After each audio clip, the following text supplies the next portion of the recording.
Existe algo anterior ao pensamento, anterior à linguagem, anterior à dor, anterior a qualquer forma de compreensão que um ser vivo possa desenvolver sobre si mesmo.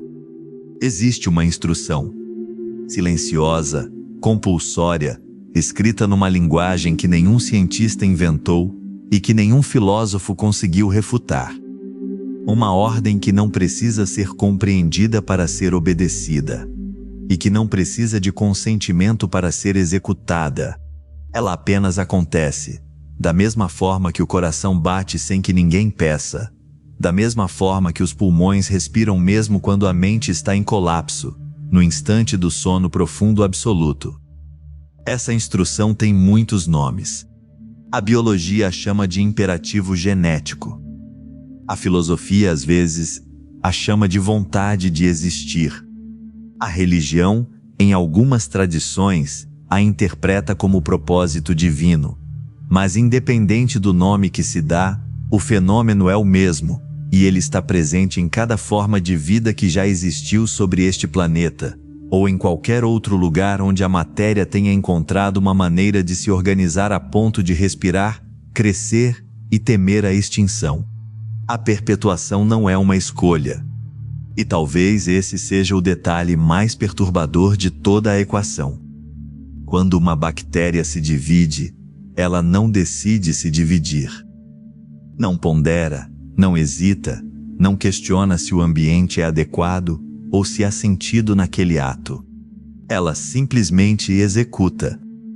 A divisão celular acontece como um reflexo anterior ao próprio conceito de reflexo, como se o universo tivesse estabelecido uma regra antes mesmo de existir um ser capaz de percebê-la.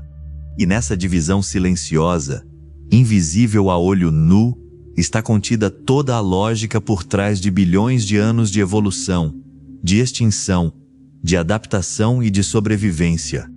Uma única bactéria não é nada.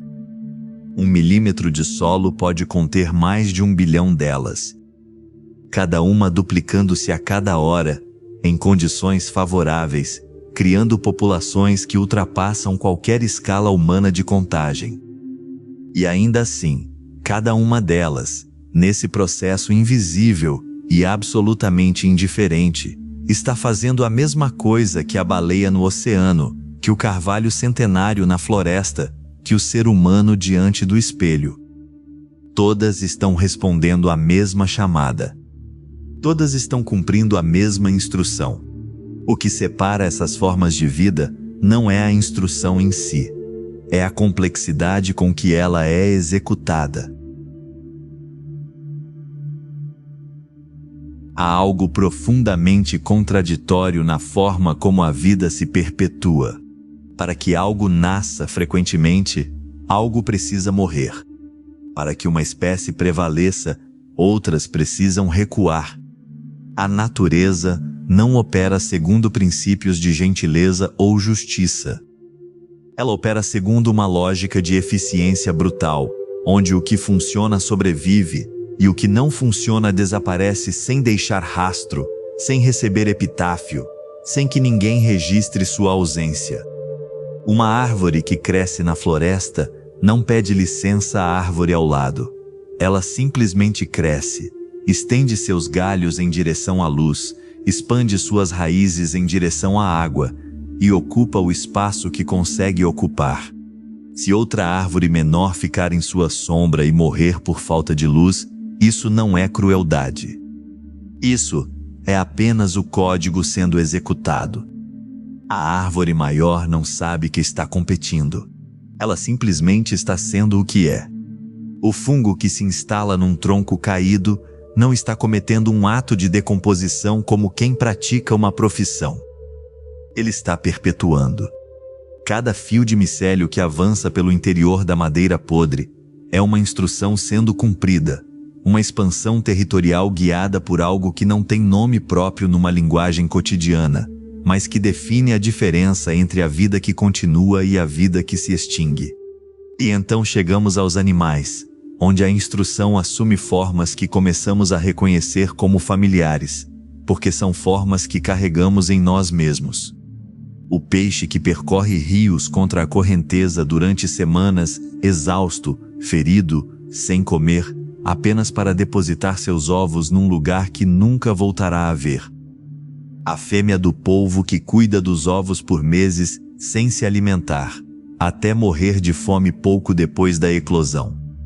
O cervo que arrisca sua vida em combate contra um rival maior, movido por algo que não é bravura, porque a bravura pressupõe uma escolha, e aqui não há escolha. Há apenas a instrução. Esses comportamentos, vistos de fora, parecem atos de amor, de sacrifício, de devoção. E talvez sejam, num sentido que transcende a intenção consciente. Mas antes de qualquer poesia, antes de qualquer interpretação emocional, eles são respostas a uma chamada que não aceita recusa. A natureza não criou o amor para ser bonito. Ela criou o amor porque o amor funciona. Porque os seres que se apegam à sua prole a protegem com mais eficácia. Porque os que sentem desejo se reproduzem com mais frequência. Porque os que se agrupam em comunidades sobrevivem a adversidades que indivíduos isolados não sobreviveriam. O que chamamos de sentimento pode ser, em sua origem mais profunda, apenas uma estratégia de perpetuação com um rosto mais gentil. E então, chegamos ao ser humano.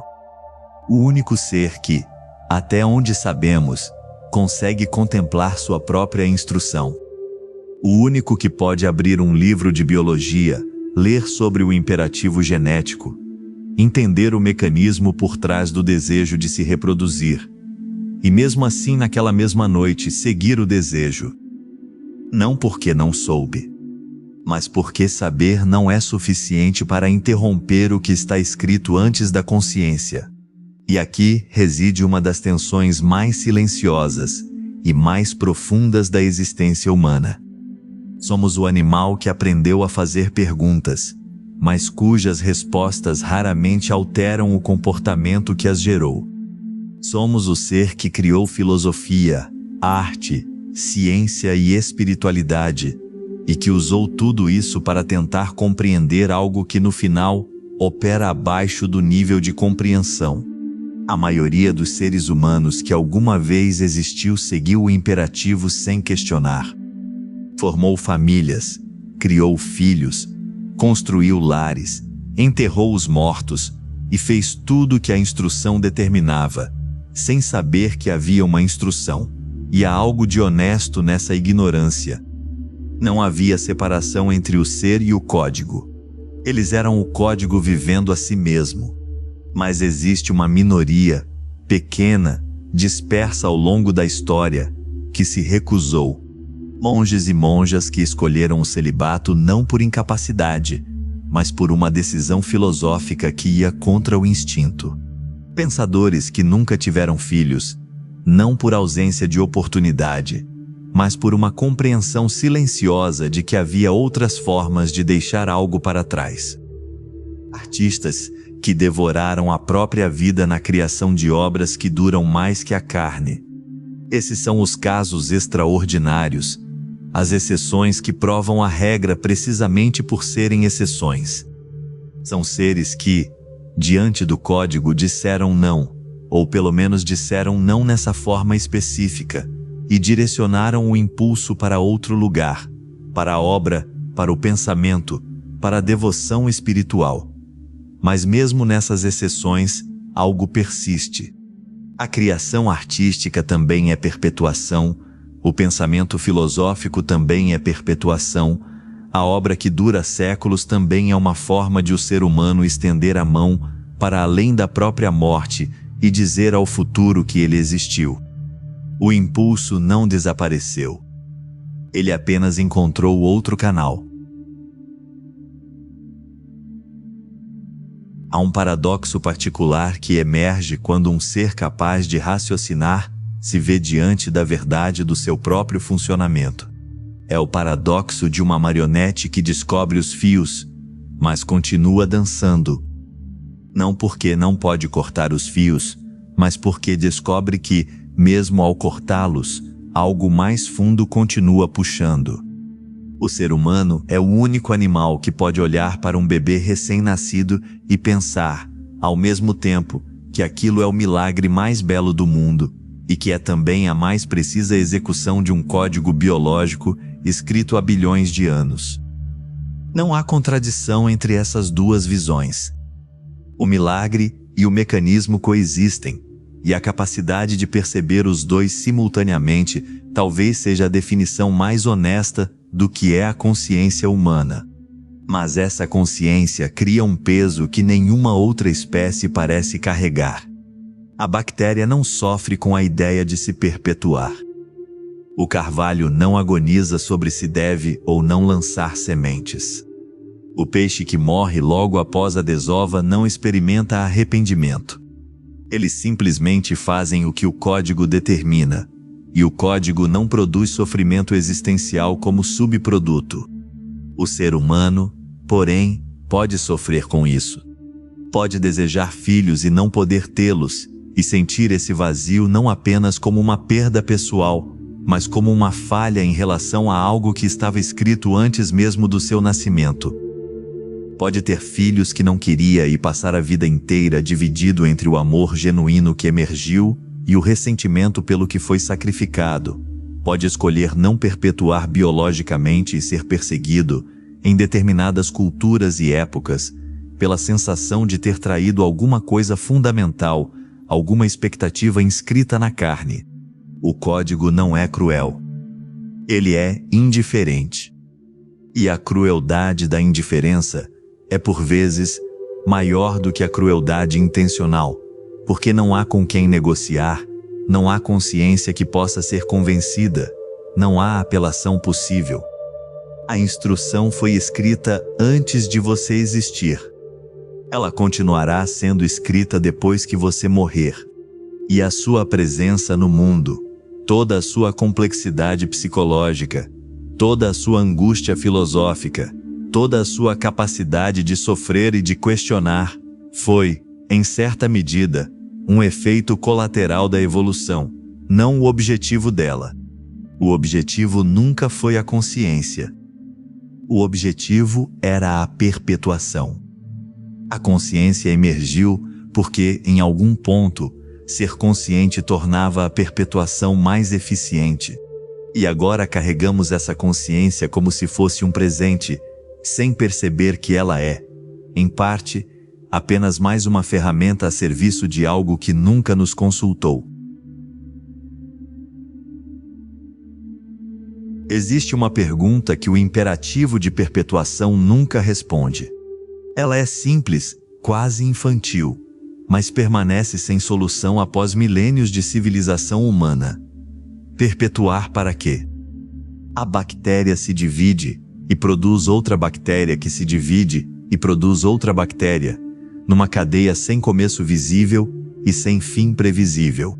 A sequência é perfeita na sua lógica interna, mas completamente silente sobre o seu propósito.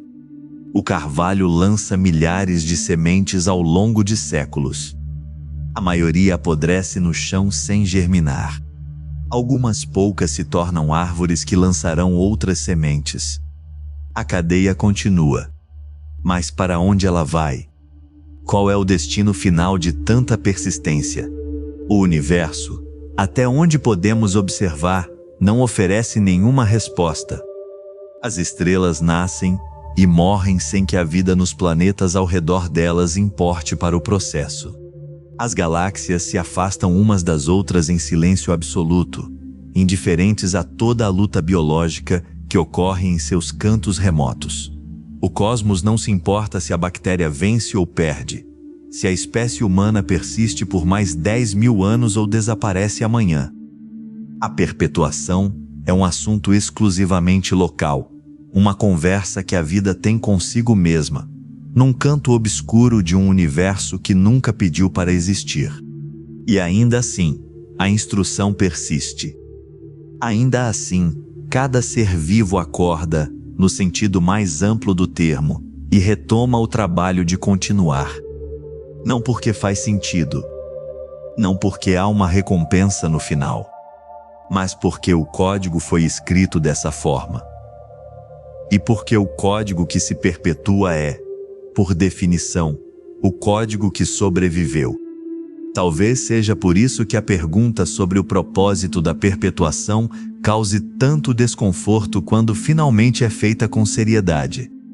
Não porque não tenha resposta, mas porque, ao ser feita com honestidade suficiente, ela revela que a pergunta em si é o único lugar onde a liberdade realmente existe. A instrução pode nos mover. Pode nos fazer desejar, criar, proteger, combater e morrer.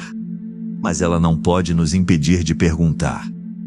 E nessa pergunta, nesse pequeno espaço entre o impulso e a ação, entre o código e a consciência, mora tudo o que chamamos de humano. O universo perpetua a si mesmo através de cada forma de vida que existe. E cada forma de vida perpetua o código sem saber que está fazendo isso.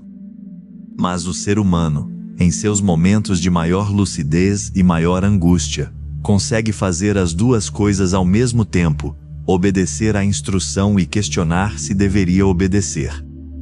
E talvez esse seja o único tipo de liberdade que a matéria organizada pode alcançar. Não a liberdade de escapar do código, mas a liberdade de estar consciente dele enquanto o executa. Talvez o medo diante da perpetuação infinita não seja o medo de desaparecer. Talvez seja o medo de perceber que, mesmo ao permanecer, nunca fomos o ponto, apenas o meio.